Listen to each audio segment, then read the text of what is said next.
They called him crazy, a dyslexic school dropout with no formal business training, daring to challenge industries dominated by giants.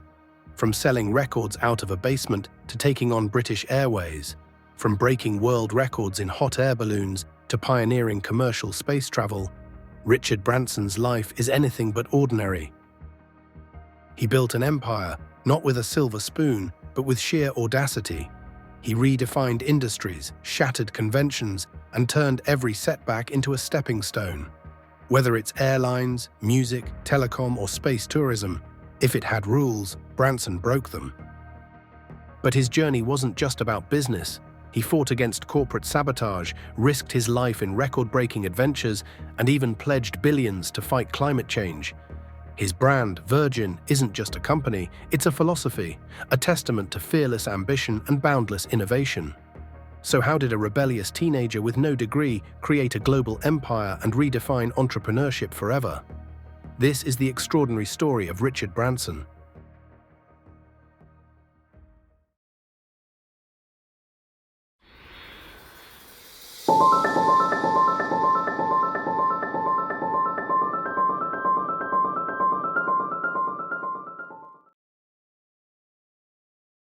Richard Branson was born on 18 July 1950 in Blackheath, Royal Borough of Greenwich, London. He was the son of Edward James Branson, a barrister and later a stipendiary magistrate, and his mother of Yvette Huntley Branson, a former ballet dancer and air hostess. He grew up in a middle-class British family alongside his two younger sisters, Lindy Branson and Vanessa Branson. His grandfather, Sir George Arthur Harwin Branson, was a judge of the High Court of Justice and a Privy Councillor. Branson was raised in a secure and comfortable environment, though his family was not exceptionally wealthy. His mother, Yvette, played a significant role in shaping his independent and entrepreneurial mindset, while his father's legal career and family history in public service instilled in him a sense of responsibility and ambition. Despite coming from a well-educated family, Branson struggled academically due to dyslexia. He attended Stowe School, a prestigious public school in England, but found traditional education challenging. At 13, he had the idea to start a national magazine for students, believing it was something badly needed at the time. Determined to turn his idea into reality, Branson left school at 15 to focus entirely on launching Student Magazine. I just looked at blackboards and it was a mumbo-jumbo to me. And I quit school at 15 because I was dyslexic. I didn't know I was dyslexic. It hadn't really been invented when I was at school. And went out into the outside world and learned my education from the University of Life. To fund the magazine, he developed his entrepreneurial instincts early. He sold advertising space from a telephone booth, convincing advertisers to support his publication. In 1968, at just 17 years old, he successfully launched the first issue of Student Magazine, printing 50,000 copies. This achievement led to his first television appearance, where he explained how he persuaded advertisers to take his magazine seriously despite his young age. When you're 15, people don't take you seriously if you say you want to begin a national magazine. But I took myself very seriously indeed, and decided to leave school and to do my best to start a national magazine for students. Branson then set up an office near Hyde Park, which became a hub for young creatives and activists. Through the magazine, he even launched a free advisory center to assist students with issues like abortion, drugs, and sexuality. However, money was always tight, and his team often had to wait for their wages. To keep Student Magazine afloat, Branson stumbled into the record business by accident. To generate extra revenue, he began selling discounted records by mail order. This side business quickly took off, and within a month, they were selling 4,000 to 5,000 records a week. As demand grew, Branson shifted his focus entirely to music, which led to the birth of Virgin Records, the foundation of his business empire. From a struggling student with dyslexia to a young entrepreneur selling records from a basement, Branson's early years set the stage for his risk-taking, unconventional and ambitious career.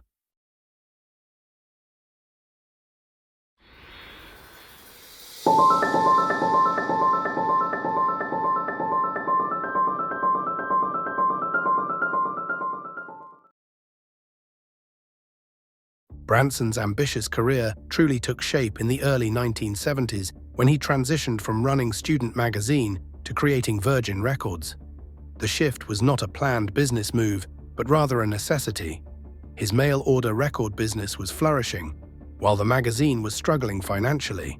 Seizing the opportunity, he decided to focus entirely on music, marking the beginning of the Virgin brand. The idea behind Virgin Records was simple: offer music lovers a way to buy albums at a discounted rate. Branson started by placing ads in Student magazine, promising significant savings on records. The demand was overwhelming, and within a few months, he and his team were processing thousands of orders weekly. However, the young company faced its first major challenge in 1971 when a postal strike crippled its mail-order operations. With no way to deliver records to customers, Branson pivoted yet again. Desperate for a solution, Branson walked down Oxford Street in London and convinced a local shoe store owner to let him use an unused floor for a record shop. The agreement was simple. Branson wouldn't pay rent, but the increased foot traffic from record buyers might boost shoe sales. The plan worked, and soon Virgin had its first retail store, laying the groundwork for a global retail empire. Virgin Records quickly gained a reputation for offering affordable music, creating a loyal customer base. In 1972, Branson decided to establish Virgin Records as a label, providing musicians a fresh alternative to the rigid structures of major record companies. He converted an old manor house near Oxford into a recording studio, offering artists a creative environment that was vastly different from the corporate studios in London. Virgin's first major success came in 1973 with Mike Oldfield's album Tubular Bells. The album was unlike anything else on the market, an instrumental masterpiece that captivated audiences. Branson personally championed the album, ensuring its release. His instincts paid off. Tubular Bells became a global hit, selling over 5 million copies and catapulting Virgin Records into the spotlight. Over the years, Virgin Records would become home to some of the biggest names in music, including the Sex Pistols, the Rolling Stones, Genesis, Culture Club, and Phil Collins. Branson's ability to take risks and support groundbreaking talent turned Virgin into a major force in the music industry. With the growing success of Virgin Records, Branson's entrepreneurial instincts pushed him to expand beyond music. One of the first steps was the creation of Virgin Megastores, large retail outlets that not only sold records, but also created a unique shopping experience. Unlike traditional record shops, Virgin Megastores became cultural hubs, places where people could not only buy music, but also engage with the latest trends in entertainment. These stores quickly became global landmarks, further cementing Virgin's dominance in the industry. Branson's business empire was growing at an astonishing pace, but his ambitions stretched far beyond the world of music. By the early 1980s, Virgin was no longer just a record label. It was an emerging global brand. With its roots in youth culture, innovation, and a rebellious spirit, Virgin had captured the imagination of millions. Meanwhile, Branson was expanding Virgin's footprint in other industries. In 1982, Virgin purchased the gay bar Heaven, further diversifying its entertainment ventures. That same year, Branson made an unusual move into music production, collaborating with Doug McLean and Grace McDonald to produce Bar Bar Black Sheep under the alias Jeff Mutton. The track, a quirky mix of animal noises, recorded at his Aunt Claire Hoare's farm in Norfolk. The early 1980s also saw Branson's venture into television. The bid for Thames's licence came from Richard Branson, head of Virgin, but his programme plans weren't thought good enough. He, like other losers, may now ask the courts to review the Independent Television Commission's decision. Well, we obviously think that the ITC are wrong, and it's going to be a long, laborious process, but we have decided that because we genuinely feel they're wrong, that we are going to go to the courts. Despite the setback, Virgin continued to evolve, proving that Branson was unafraid to take risks in unexplored territories. In 1983, the iconic Now That's What I Call Music series was born from Virgin Records offices. The idea was solidified during a meeting on Branson's boat, where Peter Jameson of EMI helped orchestrate the deal. Branson's daredevil spirit and unconventional approach were about to take him to new heights. His next challenge? Entering the fiercely competitive airline industry and taking on the likes of British Airways. By the early 1980s, Virgin had established itself as more than just a music label. It was now a recognized global brand. The massive success of Virgin megastores, combined with Branson's ability to take risks in music, television, and entertainment, set the stage for even bigger ambitions. But Branson was never one to stay confined to a single industry. His entrepreneurial instincts pushed him to explore new and uncharted territories. Music had made him wealthy, but he was hungry for bigger challenges. Challenges that would redefine not just Virgin, but entire industries. It was at this moment that fate intervened in the most unexpected way. A cancelled flight in Puerto Rico changed everything.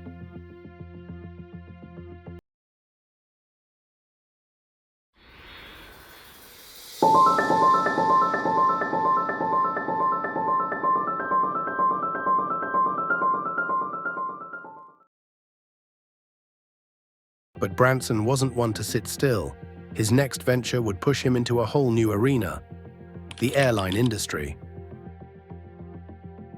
Branson's first successful entry into aviation happened during a trip to Puerto Rico, when his flight was unexpectedly cancelled. Rather than accept defeat, he chartered a private plane to complete the journey and offered seats to stranded passengers for a small fee to cover the cost. But then you decide, well, I need to start an airline. Where did that idea come from? It came from, I was trying to get from Puerto Rico to the Virgin Islands. I was 28 years old and I had a lovely lady waiting for me. And you went to the Virgin Islands because you liked the name Virgin, I assume, right? Exactly.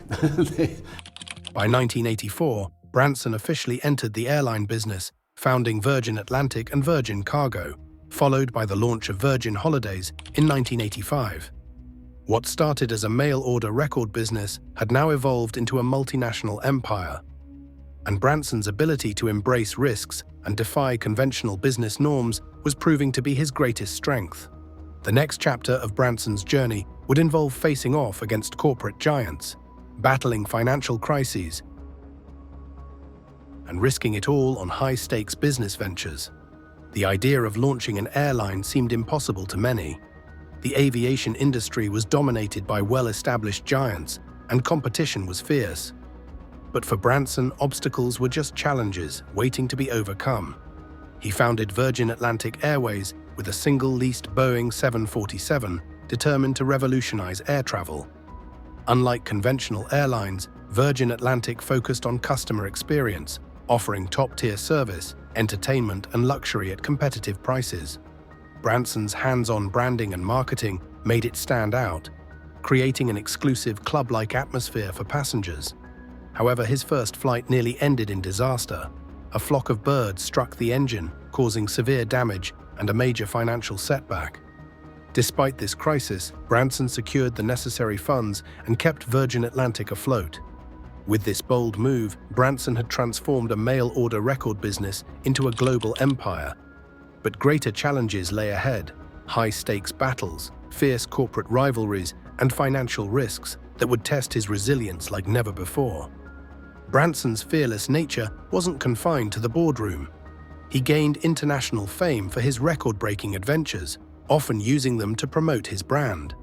In 1986, he undertook one of his most daring feats, the Virgin Atlantic Challenger 2 mission, successfully breaking the record for the fastest transatlantic crossing by boat. A year later, in 1987, he defied the odds once again, becoming the first person to cross the Atlantic by hot air balloon, a dangerous expedition that pushed the limits of endurance and aviation technology.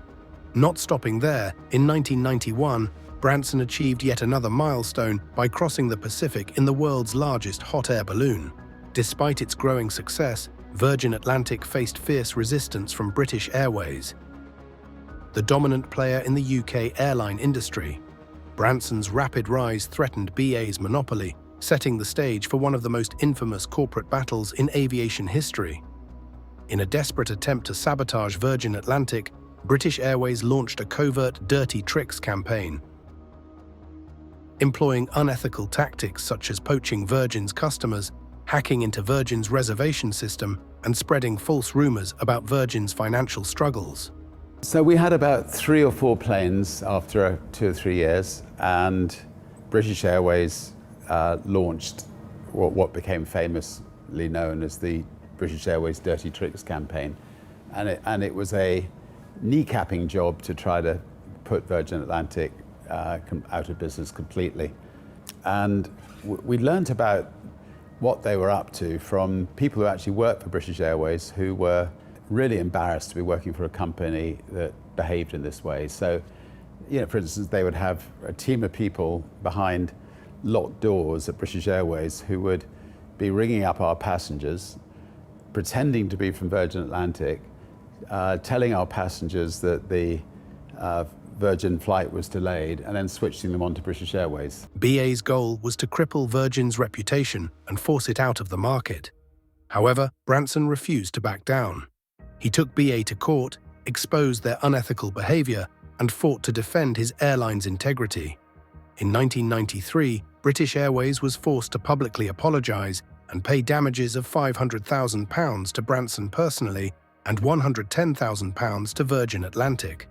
Additionally, the lawsuit resulted in a £3 million settlement, which Branson famously distributed among his employees as a BA bonus in recognition of their loyalty during the crisis. Their rivalry did not end with this chapter. In 2007, Virgin Atlantic exposed British Airways in a price-fixing scandal, prompting UK and US regulators to investigate.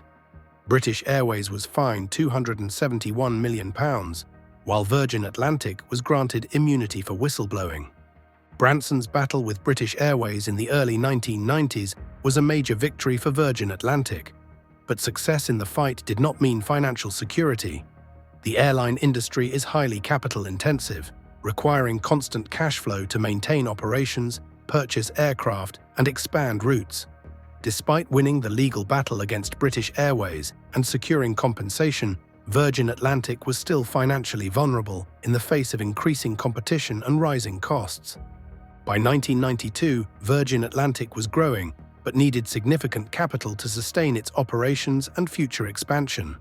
Unlike British Airways and other large carriers, Virgin did not have deep financial reserves or strong government backing. To ensure the survival and expansion of Virgin Atlantic, Branson faced a difficult choice. He needed an immediate cash injection.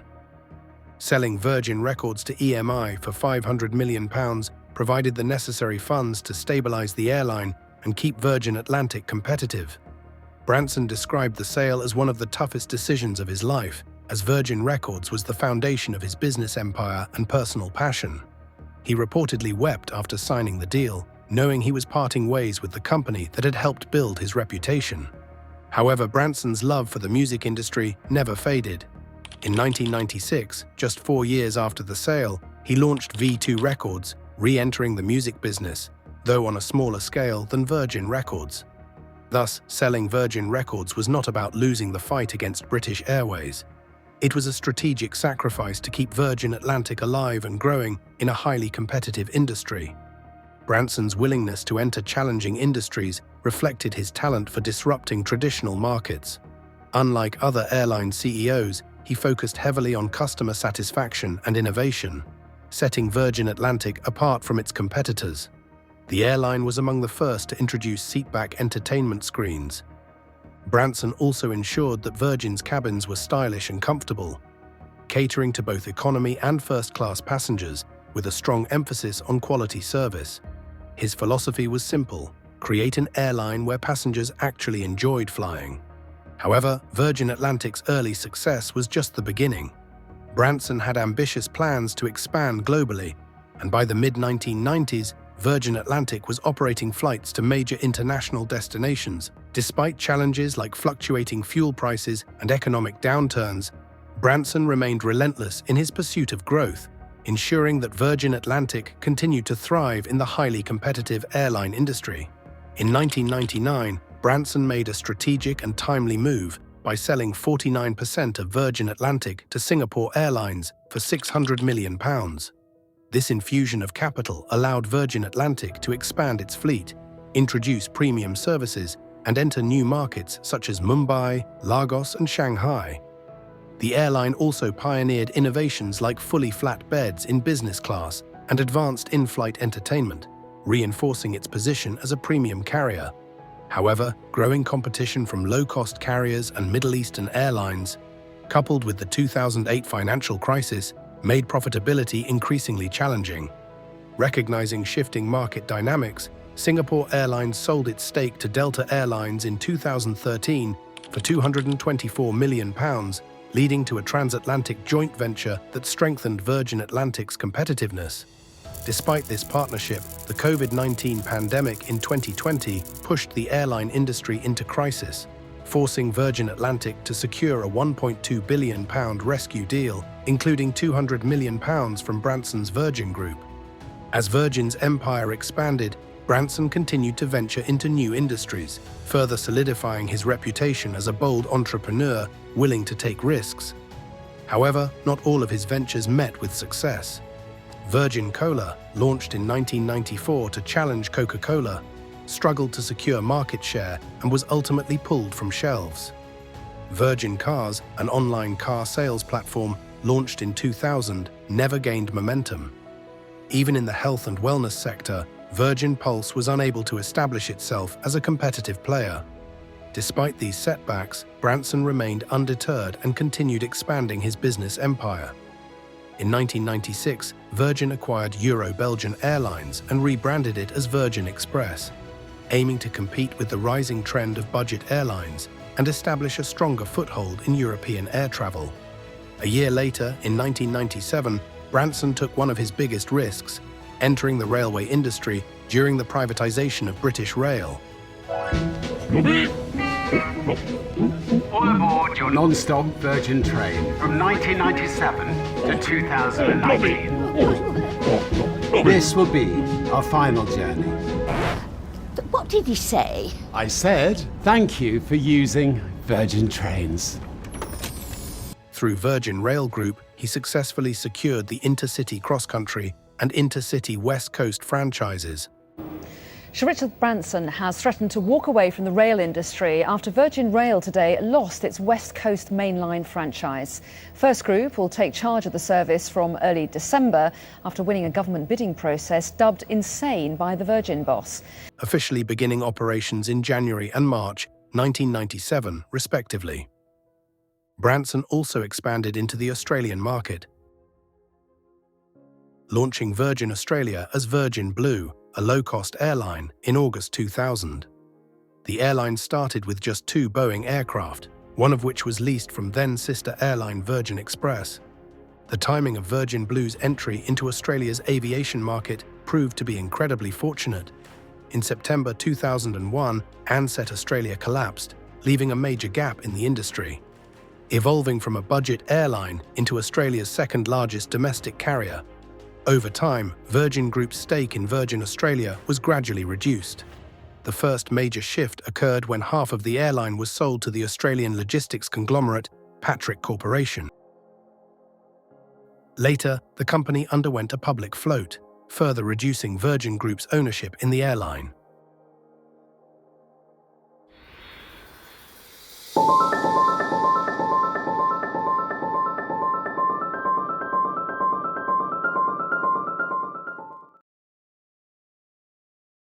Branson's groundbreaking adventure into new frontiers did not stop at airlines and record-breaking balloon flights. With the dream of making space travel accessible to civilians, he founded Virgin Galactic, the world's first commercial space tourism company.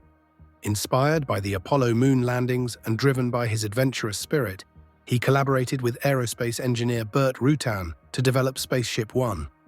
I have dreamed of going into space since I saw the first moon landings as a boy.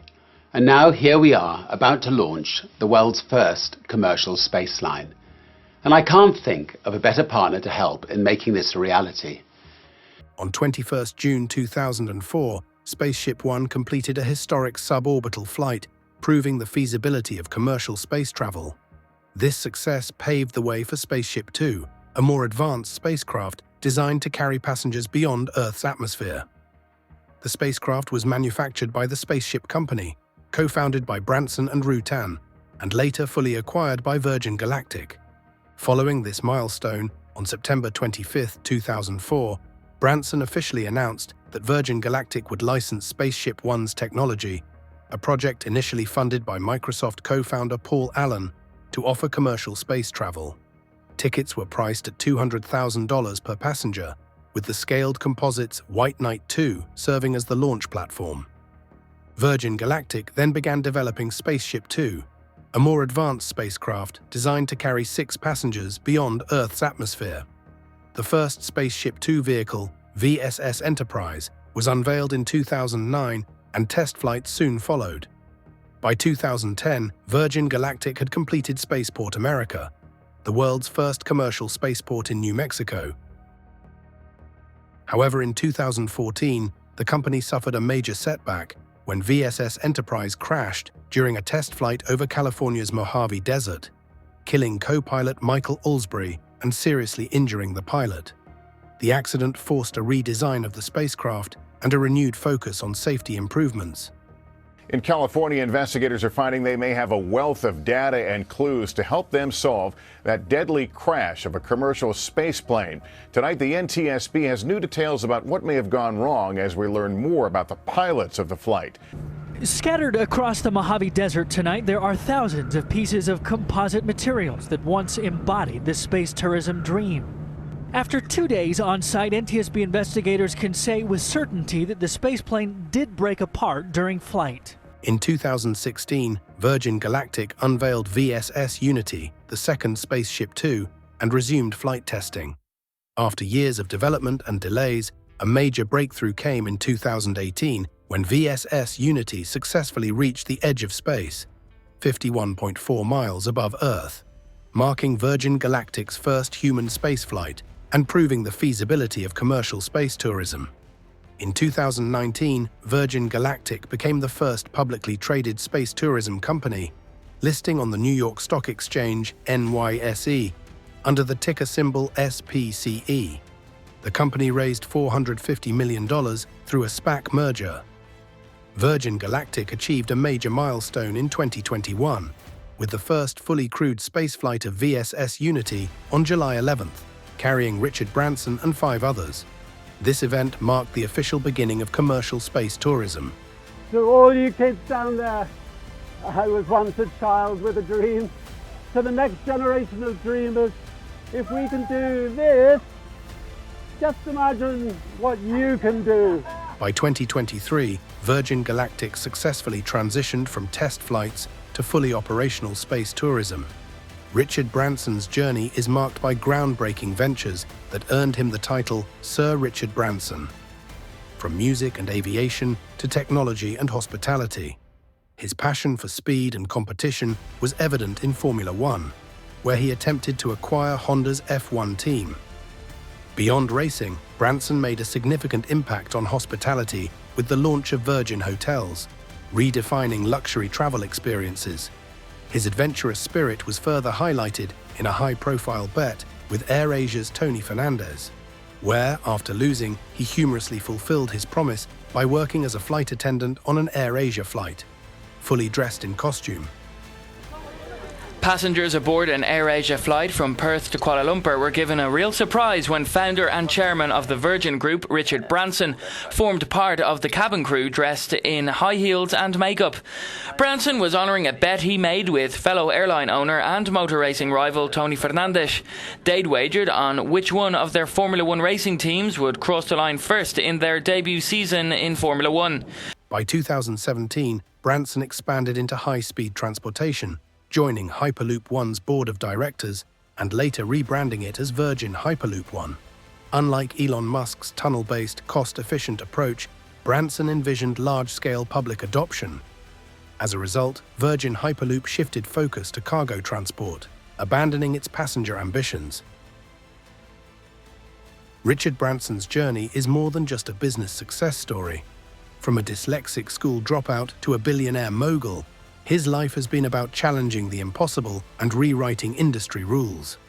Whether battling British Airways, pioneering commercial space travel, taking on Formula One, or reimagining hospitality and high-speed transportation, Branson has always been one step ahead of the future. Even in failure, Whether with Virgin Cola, Virgin Brides, or Virgin Cars, he saw lessons that fueled his next big move. As Virgin Galactic ventures further into space and Virgin Atlantic continues soaring, one thing is certain: Sir Richard Branson is not done yet. If his story inspired you, don't forget to like, share, and subscribe for more incredible tales of visionary entrepreneurs.